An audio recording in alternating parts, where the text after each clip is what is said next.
Assalamualaikum warahmatullahi wabarakatuh. Para jamaah al-Asran rahimakumullah. Dengan Teteh Iim di sini, mudah-mudahan kita selalu berada di dalam lindungan Allah, sehat lahir, sehat batin, segala situasi kondisi apapun kita selalu penuh dengan rahmat, maghfirah dan juga inayahnya Allah. Amin ya Allah ya rabbal alamin. Insya Allah ya, mudah-mudahan Teteh ini bisa mengistiqomahkan ngaji ya di lewat platform konten YouTube Al Asran ini. Kalau pengkajian kitab tasawuf kan Teteh sekarang lagi mengaji kitab Minhus Saniyah ya. Dan kalau untuk fikihnya insya Allah mudah-mudahan didawamkan, diistiqomahkan oleh Allah Tetehnya. Dan para jamaah Al-Asran juga. Sekarang kalau kajian kitab fikihnya Teteh membawa referensi kitab Fathul Qorib. Yang mana di dalam kitab Fathul Qorib ini cukup lengkap ya, cukup lengkap yang berhubungan dengan fikih ibadah kita keseharian. Mulai dari bab toharoh, bab tayamum, bab sholat gitu ya, bab talak gitu, sampai ke bab murtad yang menerangkan tentang kurban. Pokoknya cukup lengkap lah untuk ibadah kita keseharian di dalam kitab Fathul Qorib ini. Nah, di pembahasan fikih sebelumnya Teteh sudah pernah membahas yang berhubungan tentang bab siwak ya. Maka sekarang untuk faslun yang selanjutnya di sini ada faslun fi nawaqidil wudhu. Faslun yang akan menerangkan apa saja sih hal-hal yang dapat membatalkan kepada wudhu kita. Baik, bismillahirrahmanirrahim. Alhamdulillahirabbil alamin wassalatu wassalamu ala asrofil anbiya'i wal mursalin wa ala alihi wa sahbihi ajma'in. Amma ba'd. Faslun fi nawaqidil wudu'i. Ini pasal yang akan menjelaskan perkara apa saja sih yang membatalkan kepada wudhu kita ya, al musammati aidan bi asbabil hadasi maksudnya.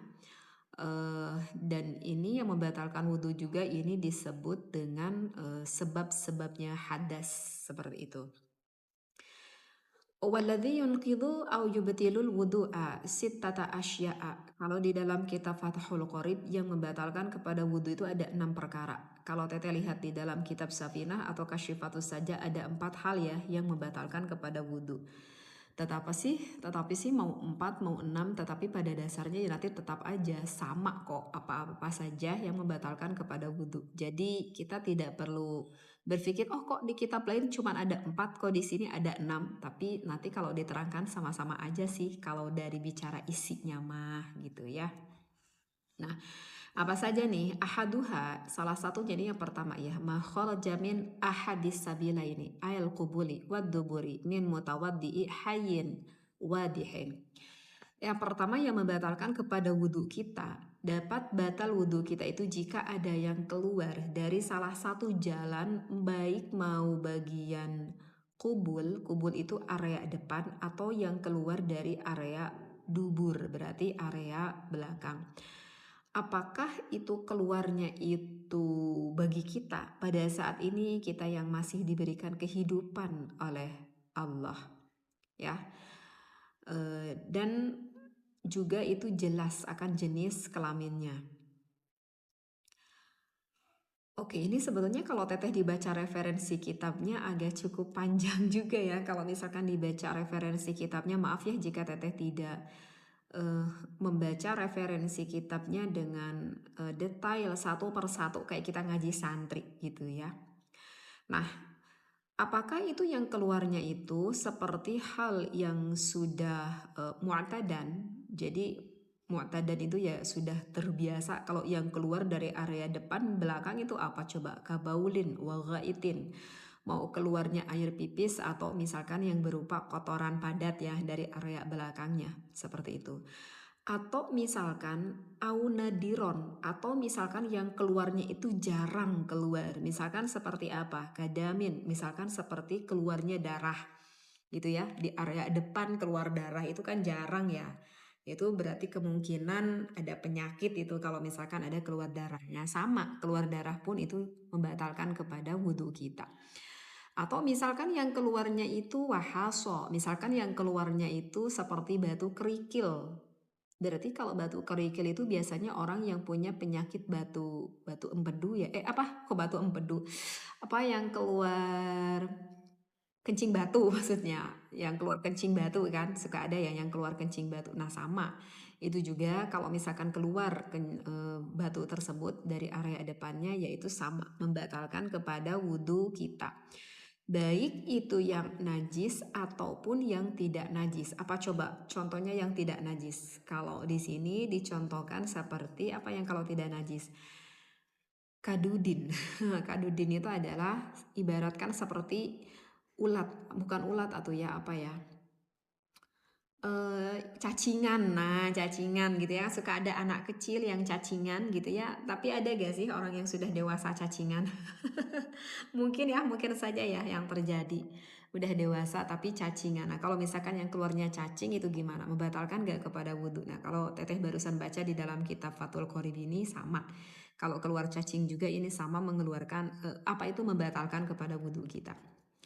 Illal maniyi. Nah, kecuali ada satu yang tidak membatalkan kepada wudhu kita itu adalah jika keluar air mani. Jadi intinya yang membatalkan kepada wudhu itu yang pertama itu jika ada apa aja deh yang keluar dari area kubul dan dubur. Apa saja, keluar madhi, keluar wadi, mau keluar ulat, mau keluar darah, mau keluar batu ya.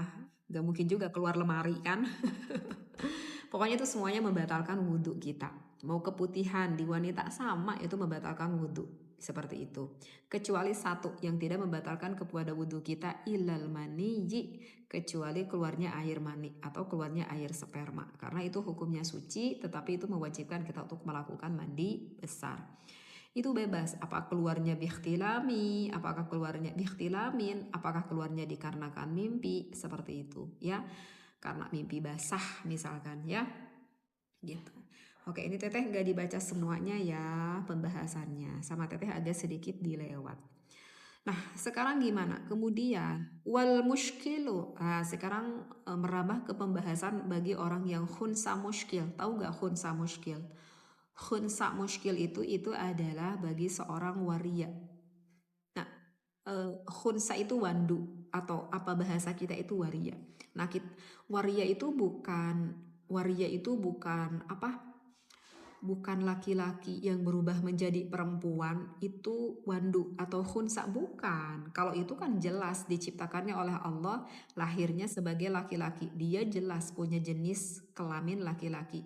Cuman ya dia itu hanya saja ingin berubah menjadi sosok perempuan. Ya tetap aja dia itu laki-laki meskipun dia dandan kayak perempuan seutuhnya, ya tetap aja kan dia laki-laki. Tapi kalau yang dimaksudkan muskil atau khunsa di sini, Masya Allah, itu adalah ketika dilahirkannya itu mendapatkan dua kelamin. Jadi kelamin perempuan ada, kelamin laki-laki juga ada. Maka ini dikatakan dengan khunsa atau dikatakan dengan khunsa wandu. Nah, kalau misalkan hukumnya untuk khunsa muskil tersebut, jadi khunsa muskil itu waria tapi belum jelas akan status jenis kelaminnya. Maksudnya khunsa muskil itu.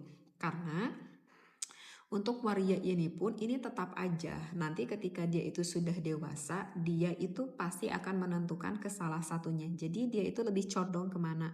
Apakah ke laki-laki ataupun ke perempuan. Nah, di dalam masanya itu dia tuh belum tahu identitas dirinya. Apakah aku ini lebih condong ke perempuan atau condong ke laki-laki, seperti itu. Nah, itu yang dimaksudkan dengan muskil.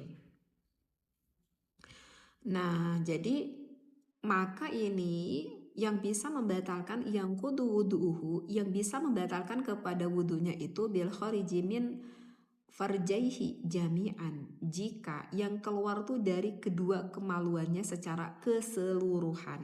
Nah, jadi kalau untuk yang wanduk musyil ini bisa dikatakan membatalkan kepada wudunya itu jika keluarnya tuh baik dari area milik jenis kelamin laki-lakinya ataupun ada yang keluar bareng dari jenis kelamin perempuannya. Nah itu.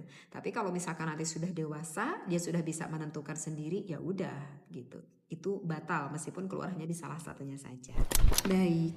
Sekarang untuk yang kedua, wasani an-naumu ala ghairi hayatil mutamakini. Yang kedua itu dikarenakan kita itu tertidur, yang mana tertidurnya itu dengan keadaan tetapi tidak menetapkan pantatnya itu di lantai. Sebetulnya masih ada redaksi ya beberapa ke bawah, cuman sama teteh maaf ya, sama teteh dilewat. Dan untuk yang ketiganya wasalisu zawalul akli, yang ketiganya itu dikarenakan hilang kesadaran akal.